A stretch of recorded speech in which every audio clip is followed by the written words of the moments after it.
እሺ አድማጮቼ ደህና ዋላችሁ፣ ደህና አደራችሁ ወይም ደህና መሻችሁ ማታም ከሆነ አሁን አንድ ትንሽ በጣም ብዙ ጊዜ እንደውም የሚቆረቁረኝና ቅር የሚለኝ ነገር በፊትም ድሮም ጀምሮ ማለት ነው በእኛና በኤርትራውያን መካከል ያለው አንዳንድ ልዩነት ለምን ልዩነት ሊመጣ ቻለ? እኛ ባህላችን አንድ፣ ቀለማችን አንድ፣ ቋንቋችን ተመሳሳይ ኢትዮጵያውያኖች ሆነን ለረጅም ጊዜ ኖረናል። አብረን ተዋልደን ተፋቅረን ተከባብረን ኤርትራውያን ኢትዮጵያ ውስጥ አዲስ አበባ ውስጥ የትም ክፍለ ሀገር ከዚህም ኤርትራ ውስጥ ብዙ ሰዎች በስራም በኑሮም ተዋህደን ነበር የምንኖረው እና በደርግ ጊዜ ራሱ አንዳንድ ጦርነቶች ሁሉ የተካሄዱት እናንተ እንዳትለዩን ኤርትራ እንዳትገነጠል የሚልም ሐሳቤና ዓላማ ይዞ ይመስለኛል። እና አንድ ሆነን ሳለ ደማችን አንድ፣ ከለራችን አንድ፣ ሁሉ ነገራችን ተመሳስሎ እያለ ለምንድን ነው መለያየት ያስፈልገው? እኔ ስላልገባኝ ነው፣ ይቅርታ አድርጉልኝ፣ አልገባኝም። ለምን አሁን ለምሳሌ እኔ እህቴ ለስራ ከኢትዮጵያ ውጭ ሄዳ ባሏ ኤርትራዊ ነው፣ ተዋልዳ መታለች። አጎቴም ወንድሜም እንደዚሁ። በተለይ ደግሞ በውትድርና ዓለም ኤርትራ ውስጥ ሲኖሩ የነበሩት በሲቪልም ሲኖሩ የነበሩት በጣም በብዛት ኤርትራውያንን አግብተው ወልደዋል። ተጋብተን ተዋልደን ለብዙ ዘመናት የኖርን ነን። እኛ ሁሉ ነገራችን ደግሞ ተመሳሳይ ነው። ነጭ አይደለንም፣ ጥቁሮች ነን፣ አፍሪካውያኖች ነን። ስለዚህ መለያየቱና እንደዚህ መሸካከሩስ ምን አመጣው? እኔ በጣም ስለሚቆጨኝ እና ኤርትራውያንን ደግሞ በጣም ስለምወዳቸው ነው። ባህሪያቸው፣ እውቀታቸው፣ በጉርብትናም በዝምድናም ተቀላቅያለሁ።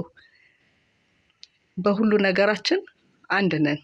ስለዚህ ለምንድን ነው አንዳንድ ተባራሪ ነገሮችን እሰማለሁ? አሁን መጀመሪያም በደርግ ጊዜ እንደው እንደዛ በመሆኑ በጣም ውስጤ እንደነገርኳችሁ በጣም ሳዝን ነበር። ካርታ ላይ ስንማር የኤርትራ ላይ ጫፍ ላይ ሙሉ ካርታውን ነበር በትምህርት ቤት ደረጃ ራሱ ለረጅም ጊዜ የማውቀው ካርታችን፣ የኢትዮጵያ ካርታ ማለት ነው። ከላይ ኤርትራ ስትገነጠል ልክ አንገቴ የተቆረጠ ያክል ነው የሚሰማኝ ሁል ጊዜ ካርታውን ሳይ። በተለይ በጣም አዝናለሁ፣ በጣም ይሰማኛል። ስለዚህ እኛ እንወዳችኋለን፣ እናፈቅራችኋለን፣ እናከብራችኋለን። ደማችን አንድ ነው፣ ተዋህደናል፣ ኢትዮጵያውያኖች ናችሁ።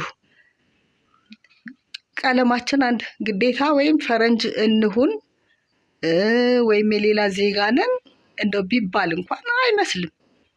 በእርግጥ ጣሊያን አንዳንድ ነገሮች ሲሰማ ጣሊያን ከተማውን ቆንጆ አድርጎ ከትቦታል። ለምን? ለራሱ ሲል ነው እንጂ ኢትዮጵያውያንን ወይም ኤርትራውያንን ላስደስት እነሱን ቆንጆ አድርጌ ላኑር ብሎ አይመስለኝም። ከተሳሳትኩ አርሙኝ፣ ይቅርታ አድርጉልኝ፣ አፉ በሉኝ።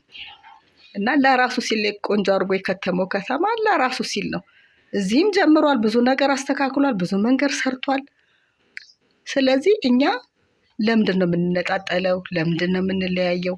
እንደውም ኢሳያስና አብይ የታረቁ ጊዜ በጣም የተደሰትኩት መደሰት ልነግራችሁ አልችልም። ስለዚህ እኛም ሆነ እኔም ሆነ በብዛት ሁላችንም ስለተዋለድን አንድም ስለሆንን ባህላችን አንድ ነው፣ ሁሉ ነገራችን አንድ ነው። ምንም የሚለየን ነገር የለም።